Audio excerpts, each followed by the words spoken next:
I think the fact that we're hosting it here, we have to thank His Excellency, the President. Before I became President of Rugby Africa, there were a number of things that I was seeking to achieve. One was that I was encouraging all countries to build a rugby stadium or a rugby park. Easier said than done, but is to push out. I think the leadership across the continent is one that must have some level of political gravitas. We're in a continent where everybody plays football and thinks it's only about football, but there's so many sports that people can excel at. Yes, I'm no longer in charge in Ghana, but there's no doubt that football or boxing or athletics, other sports come before.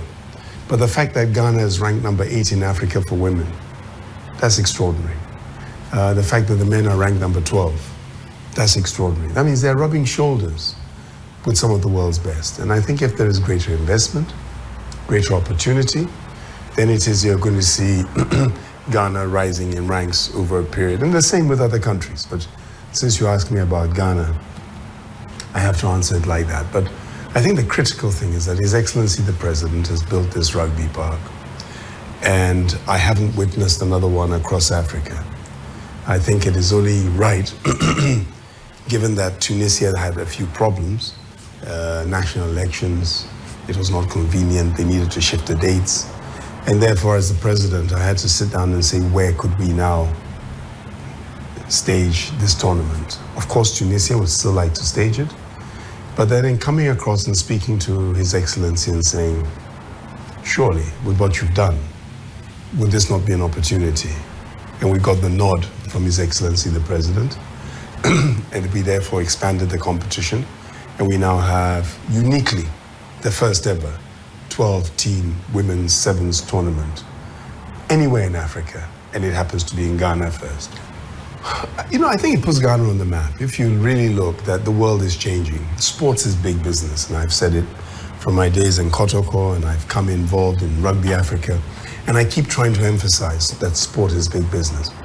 But unless you change the mindset of those involved in sport, you will never realize it. Here you have an opportunity that infrastructure is being put in place. It's a little bit like the NBA Africa, that Rwanda has built basketball stadiums to facilitate it. It does not mean they're going to have the best basketball players in Africa, but they facilitate it, and the league therefore builds around that. What an opportunity for the children.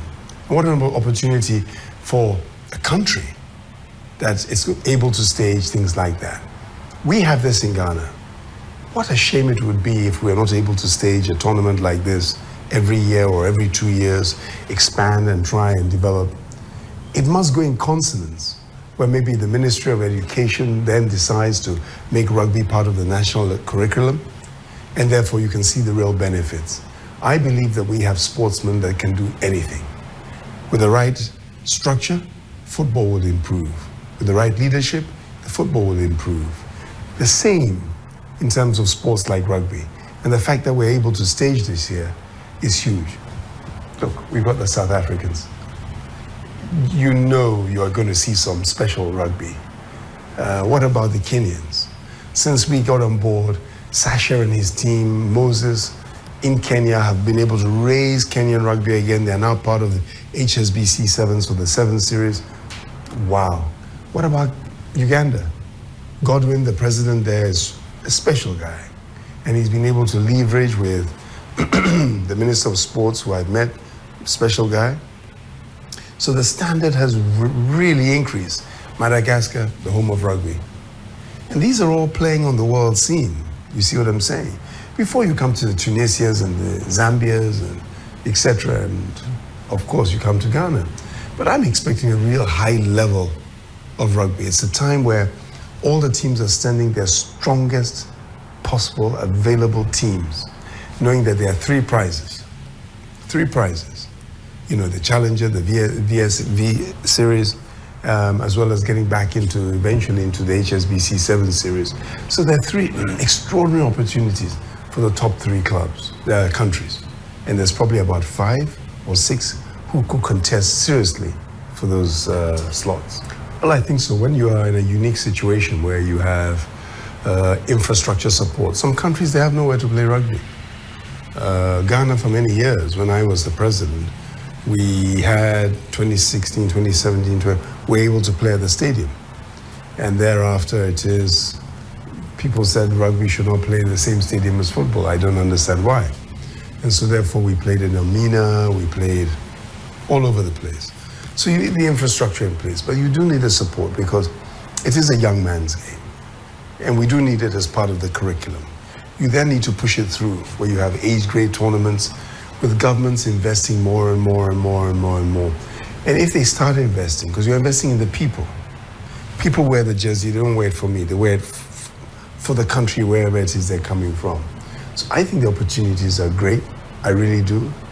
And I would hope that going into the future, the investments will increase and give the opportunity for everybody. I think that the women are really coming on. If you look at the number one team in Africa, South Africa, but they're not in the top 5 or 6 in the world. And I've seen them this year especially, Mark Alexander and his team there are doing an incredible job. I saw them beat Spain recently in a tough match, and I've seen them really developing. So you'll see that within Africa, there are countries who are now elevating the women's game to the point that I say in the next 18 months, if the kind of investment that is being made in Uganda, in Kenya, South Africa obviously is a natural. If it is that countries like Zimbabwe and the rest can get greater funding, out of North Africa, they're getting substantial funding, much bigger than in most parts of Africa. I'm optimistic that you can miss this World Cup cycle and maybe hit the next World Cup cycle, and you'll see that there'll be 2 or 3 African countries who are very good. Well, we need to grow, and I think that leadership is looking at something different these days. I mean, from running Kotoko to running Ghana Rugby, you cannot expect that somebody's going to give you money for free on a plate. You need to resource, you need to be a little bit creative to get investment in. If you get investment, you change. Rugby Africa, we've changed a lot this year. I think it's been one of the most exciting years in the history of rugby. Look at what we've done. First of all, the government, the AU Games was an excellent way to exhibit skill sets, friendship, as we played a number of countries here. But you've looked at the Bartes Cup, which was handled very well. The ladies' tournament in Madagascar has to expand from 4 to 6 or to 4 to 8. So therefore, there needs to be greater collaboration with governments in order to do that. Kampala was one of the greatest tournaments I've seen. And I think Godwin and his boys really deserve something special, as well as the minister and His Excellency who pushed for that with substantial levels of investment. Mauritius, the first time we did it over 2 weekends, you could see that the quality really was something else. And the quality of play has really risen very, very high. The fact that we've gone from 8 to 12, one should be dreaming about going from 12 to 16. It depends whether you get more governments who get it. If you have special presidents who get it, then it is you can start to mitigate costs and make the investment. Well, where it's played, yes. But we need to therefore expand the game. We have now got just over 40 members of Rugby Africa playing. So out of 50-something countries in Africa, it's a large percentage. But how many of those countries have the governments accepted it as part of the national curriculum? So we're doing battles at different levels. We're talking to the AU, we're talking to different groups. In some countries, they get it. And if they do, then you'll find that it is coming through. You've got age grade competitions, you've got a lot more things, and it's better to start young. So those values are put into the children as part of the way their life is. And you'll see from kids who have gone through the tuition of rugby, you'll see how they understand teamwork, they understand respect, they understand that not one person can do all the work, and there's a need to work with other people in order to try and achieve. There's a sense of loyalty, brotherhood, because somebody can be 2 meters tall, somebody can be 1 meter 50, somebody can be 160 kilos, somebody can be 70 kilos. So it takes all sorts, and that is what society is built on. Tall, different color, different everything.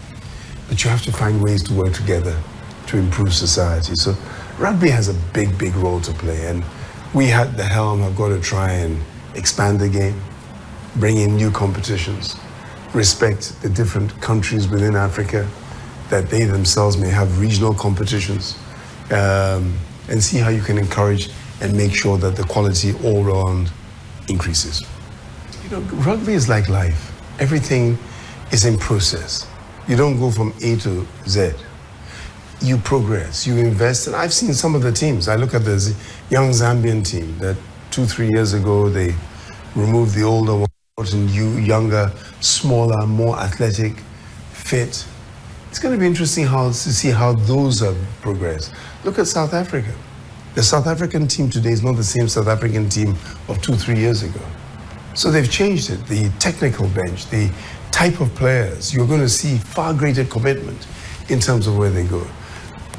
Kenya and Uganda, you see again. The Kenya game has fascinated me in terms of where they've gone, both men and women, in terms of strong, young, fast, fearless. And then the Ugandans have followed suit the same, playing incredibly well. They're playing in the Challenger Series already this year. So I'm expecting a very high level of play when they come through here. To see Madagascar were always at the top, but they are struggling as other teams are improving. How are they going to perform? We know everybody plays rugby in Madagascar. Every child, everybody. It's incredible to see the crowds who follow rugby in Madagascar. So you have to wonder, Tunisia, always efficient, very professional.